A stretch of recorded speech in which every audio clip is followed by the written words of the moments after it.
ആഗോള സാമ്പത്തിക രംഗത്തെ പിടിച്ചുലയ്ക്കുന്ന ഒരു വലിയ വാർത്തയാണ് ഇനി. അമേരിക്കൻ പ്രസിഡന്റ് ഡൊണാൾഡ് ട്രംപ് തന്റെ രണ്ടാം ഊഴത്തിൽ ഒരു മാരകമായ താരിഫ് ബോംബ് പ്രയോഗിക്കാൻ ഒരുങ്ങുകയാണ്. ഇതിന്റെ ലക്ഷ്യം റഷ്യയാണെങ്കിലും ഇതിന്റെ പ്രഹരമേൽക്കാൻ പോകുന്നത് ഇന്ത്യയെ പോലെയുള്ള രാജ്യങ്ങൾക്കാണ്. എന്താണ് ഈ സാങ്ഷൻസ് ആക്ട് 2025? പരിശോധിക്കാം. റഷ്യൻ ഉൽപ്പന്നങ്ങൾക്ക് മേൽ 500% അധിക താരിഫ് ചുമത്താനാണ് ട്രംപിന്റെ ഈ ഒരു നീക്കം. റഷ്യയുടെ സാമ്പത്തിക സ്രോതസ്സുകൾ പൂർണ്ണമായും അടയ്ക്കുക എന്നതാണ് ഇതിന്റെ പ്രഖ്യാപിത ലക്ഷ്യം. എന്നാൽ കേവലം റഷ്യയെ തളർത്തുക എന്നതിലുപരി റഷ്യയുമായി വ്യാപാര ബന്ധം പുലർത്തുന്ന ഇന്ത്യ, ചൈന, ബ്രസീൽ തുടങ്ങിയ രാജ്യങ്ങളെയാണ് നേരിട്ട് സമ്മർദ്ദത്തിലാക്കുന്ന അങ്ങനെ ഒരു തന്ത്രമാണ് ഈ ബില്ലിലൂടെ അമേരിക്ക പയറ്റുന്നത്. യുക്രൈൻ യുദ്ധം 4ാം വർഷത്തിലേക്ക് കടക്കുമ്പോഴും സമാധാന ചർച്ചകൾ എങ്ങും എത്താത്ത പശ്ചാത്തലത്തിലാണ് ഇത്തരമൊരു കടുത്ത നടപടിയിലേക്ക് നീങ്ങാൻ ട്രംപിനെ പ്രേരിപ്പിച്ചത്. റഷ്യയുടെ ഖജനാവിലേക്ക് പണം എത്തുന്നത് തടഞ്ഞാൽ മാത്രമേ യുദ്ധം അവസാനിക്കൂ എന്ന് US വിശ്വസിക്കുന്നുണ്ട്. ഇതിനായി അവർ കണ്ടെത്തിയ വഴി റഷ്യയുമായി ബിസിനസ് ചെയ്യുന്നവരെയും പൂട്ടുക എന്നതാണ്. റഷ്യയിൽ നിന്ന് എണ്ണയും യുറേനിയവും വാങ്ങുന്നതിലൂടെ ഇന്ത്യയും ചൈനയും റഷ്യൻ ഖജനാവിലേക്ക് എത്തിക്കുന്ന പണം യുദ്ധത്തിനുള്ള ഇന്ധനമായി മാറുന്നുവെന്നാണ് ട്രംപ് ഭരണകൂടത്തിന്റെ നിലപാട്.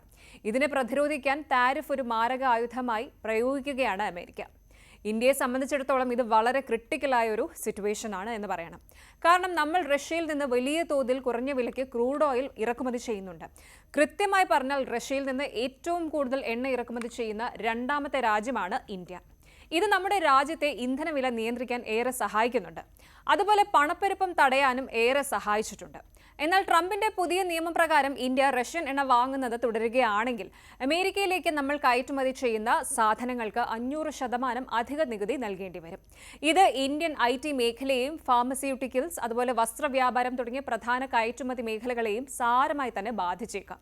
ചുരുക്കത്തിൽ റഷ്യയിൽ നിന്ന് കുറഞ്ഞ വിലയ്ക്ക് എണ്ണ വാങ്ങിയാൽ അമേരിക്കയിലേക്കുള്ള കയറ്റുമതിയിലൂടെ ഇന്ത്യക്ക് കിട്ടുന്ന ലാഭം മുഴുവൻ നികുതിയായി നൽകേണ്ടി വരും. ഇതൊരു തരം ഇക്കണോമിക് ബ്ലാക്ക് മെയിൽ ആണെന്നാണ് വിദഗ്ധർ പറയുന്നത്. നേരത്തെ തന്നെ ഇന്ത്യയിൽ നിന്നുള്ള ഇറക്കുമതിക്ക് 25% പരസ്പര താരിഫും റഷ്യൻ ബന്ധത്തിന്റെ പേരിൽ 25% പിഴയും ട്രംപ് ചുമത്തിയിരുന്നു. പുതിയ നിയമം കൂടി വരുന്നതോടെ ഇത് താങ്ങാനാവാത്ത ഭാരമായി തന്നെ മാറും. അമേരിക്കയുടെ ഈ നീക്കം ഒരു വലിയ വ്യാപാര യുദ്ധത്തിലേക്കുള്ള സൂചനയാണ് എന്നും പറയണം. ഇന്ത്യ മാത്രമല്ല, ചൈനയും ബ്രസീലും ഈ ഭീഷണി നേരിടുന്നുണ്ട്. ഇതിനോടകം തന്നെ ചൈനീസ് ഉൽപ്പന്നങ്ങൾക്ക് അമേരിക്ക 145% നികുതി ചുമത്തിക്കഴിഞ്ഞു. ഇതിന് പകരമായി ചൈന അമേരിക്കൻ ഉൽപ്പന്നങ്ങൾക്ക് 125% നികുതിയും ഏർപ്പെടുത്തിയിട്ടുണ്ട്. ലോകത്തെ വൻശക്തികൾ തമ്മിലുള്ള ഈ ട്രേഡ് വാർ ആഗോള വിപണിയെ തകിടം മറിക്കുമോ എന്ന ആശങ്ക ശക്തമാണ്. അമേരിക്ക ഫസ്റ്റ് എന്ന നയത്തിലൂടെ ലോകത്തെ മുഴുവൻ തന്റെ വഴിക്ക് കൊണ്ടുവരാനാണ് ട്രംപ് ശ്രമിക്കുന്നത്. തങ്ങളുടെ ഊർജ്ജ സുരക്ഷയ്ക്കായി ഏത് രാജ്യത്ത് നിന്ന് എണ്ണ വാങ്ങണം എന്നത് ഓരോ രാജ്യത്തിന്റെയും സ്വതന്ത്രമായ തീരുമാനമാണെന്നിരിക്കെ അതിനെ നികുതി കൊണ്ട് നേരിടുന്നത് അന്താരാഷ്ട്ര വ്യാപാര മര്യാദകളുടെ ലംഘനമാണെന്ന വാദവും ശക്തമാണ്. യുക്രൈനിൽ ഒഴുകുന്ന ചോരപ്പുഴയ്ക്ക് റഷ്യൻ എണ്ണ വാങ്ങുന്നവർക്കും ഉത്തരവാദിത്തമുണ്ടെന്ന ധാർമ്മികമായ ഒരു വാദവും അമേരിക്കയ്ക്ക് ഇതിന് പിന്നിലുണ്ട്. റഷ്യയുടെ എണ്ണ വരുമാനം ഇല്ലാതാക്കിയാൽ യുദ്ധം തുടരാൻ അവർക്ക് കഴിയില്ലെന്നും അങ്ങനെ സമാധാന ചർച്ചകളിലേക്ക് പുടിനെ നിർബന്ധിതമായി എത്തിക്കാമെന്നും അമേരിക്ക കണക്കുകൂട്ടുന്നു. ഇതിനായിട്ട് ലോകത്തിലെ ഏറ്റവും വലിയ വിപണിയായ അമേരിക്കയുടെ വാതിലുകൾ അടയ്ക്കുമെന്ന ഭീഷണി ഒരു വലിയ സമ്മർദ്ദ തന്ത്രം തന്നെയാണ്. ഇന്ത്യയെ സംബന്ധിച്ച് ഇതൊരു നയതന്ത്ര പരീക്ഷണമാണ്. അമേരിക്കയുമായി ശക്തമായ ബന്ധം പുലർത്തുമ്പോൾ തന്നെ റഷ്യയുമായുള്ള ദീർഘകാല സൗഹൃദവും ഇന്ത്യക്ക് പ്രധാനമാണ്. ഊർജ്ജ ആവശ്യങ്ങൾക്കായി ഇറക്കുമതിയെ വലിയ തോതിൽ ആശ്രയിക്കുന്ന ഇന്ത്യക്ക് കുറഞ്ഞ വിലയുള്ള റഷ്യൻ എണ്ണ ഒഴിവാക്കുക എന്നത് എളുപ്പമല്ല. എന്നാൽ അമേരിക്കൻ വിപണി നഷ്ടപ്പെടുന്നത് അതിലും വലിയ ആഘാതമുണ്ടാക്കും. വരും ദിവസങ്ങളിൽ വാഷിംഗ്ടണിൽ നടക്കുന്ന ചർച്ചകളും സെനറ്റിലെ വോട്ടെടുപ്പും ഇന്ത്യ ഉറ്റുനോക്കുകയാണ്. അമേരിക്കയുടെ പുതിയ നിയമം എങ്ങനെ നടപ്പിലാക്കുമെന്നതിനെ ആശ്രയിച്ചിരിക്കും ഏഷ്യയിലെയും ലോകത്തിലെയും ഭാവിയിലെ സാമ്പത്തിക സമവാക്യങ്ങൾ. ചുരുക്കത്തിൽ ട്രംപിന്റെ താരിഫ് ഭീഷണി കേവലം ഒരു സാമ്പത്തിക നിയമമല്ല, മറിച്ച് ആഗോള രാഷ്ട്രീയ ക്രമത്തെ മാറ്റി എഴുതാനുള്ള ഒരു നീക്കമാണ്. റഷ്യയെ തകർക്കാൻ റഷ്യയുടെ ഇടപാടുകാരെ ശിക്ഷിക്കുക എന്ന വിചിത്രമെന്ന് തോന്നാവുന്ന എന്നാൽ പ്രാക്ടിക്കലായി വലിയ ആഘാതമുണ്ടാക്കുന്ന തന്ത്രമാണ് അമേരിക്ക പയറ്റുന്നത്. ഇന്ത്യയെ സംബന്ധിച്ചിടത്തോളം ഇതൊരു വലിയ ഡിപ്ലോമാറ്റിക് ടെസ്റ്റാണ് എന്ന് പറയണം. അമേരിക്കയുമായി നമുക്ക് നല്ല ബന്ധമുണ്ട്. എന്നാൽ റഷ്യ നമ്മുടെ പഴയകാലം മുതലുള്ള വിശ്വസ്ത സുഹൃത്താണ്.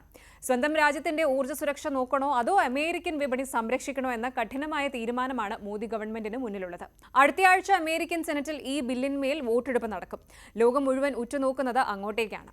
സാമ്പത്തിക ഉപരോധങ്ങളും താരിഫുകളും ഒരു ആയുധമായി മാറുമ്പോൾ ലോകം മറ്റൊരു ശീതയുദ്ധത്തിന് സമാനമായ സാഹചര്യത്തിലേക്കാണോ നീങ്ങുന്നത് എന്ന സംശയവും ഇവിടെ ബലപ്പെടുകയാണ്.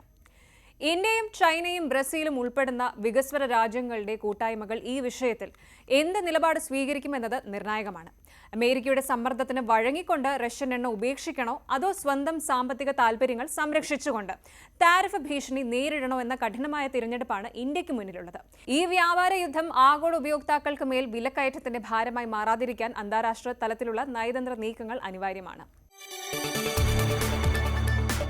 കൂടുതൽ വാർത്തകൾക്ക് news 18 Keralam YouTube channel subscribe ചെയ്യുക.